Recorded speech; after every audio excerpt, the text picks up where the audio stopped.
Hello.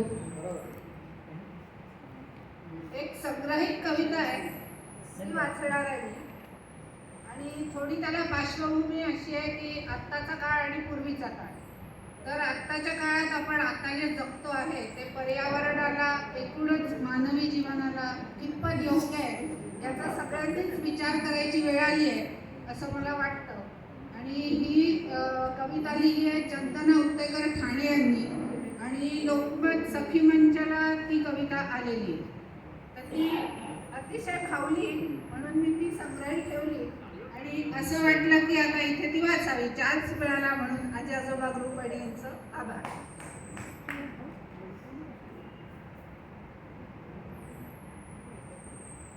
उरले सुरले जपून वापरायची सवय किती छान होती.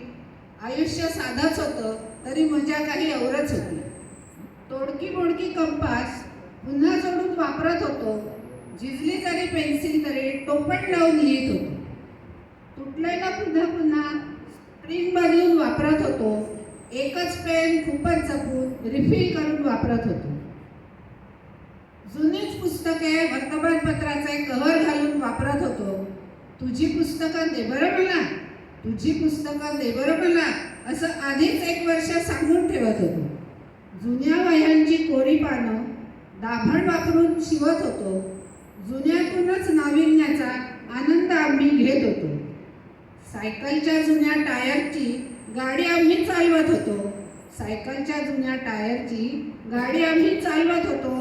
तोल कसा सांभाळावा ते बेमालूमपणे शिकत होतो. फुटलेल्या फटाक्यांची दारू गोळा करत होतो. उरलेल्या चिंध्यांचा मस्त गरगरीत चेंडू बनवत होतो. तुटलेल्या स्लीपरला पिन लावून वापरत होतो.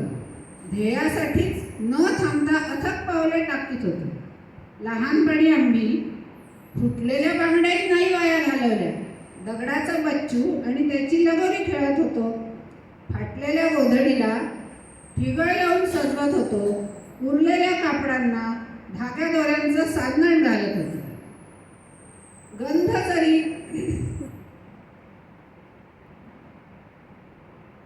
गंध जरी जुना असला तरी छंद मात्र नवा होता.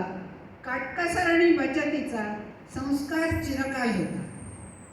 वापरा आणि फेकून द्याचा हल्ली जमाना आलाय. वापरा आणि फेकून द्याचा हल्ली जमाना आलाय. किंमत नाही वस्तूंची म्हणून नव्याचाच कचरा झालाय. किंमत नाही वस्तूंची म्हणून नव्याचाच कचरा झालाय. शेवटची ओळ अत्यंत चांगली आहे. शेवटच्या 2 ओळी.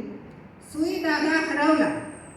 सुई धागा हरवला तरी पण तो कोणी हल्ली मागत नाही. फाटलेली नाती आणि वस्तू खरं तर कोणीच शिवत नाही.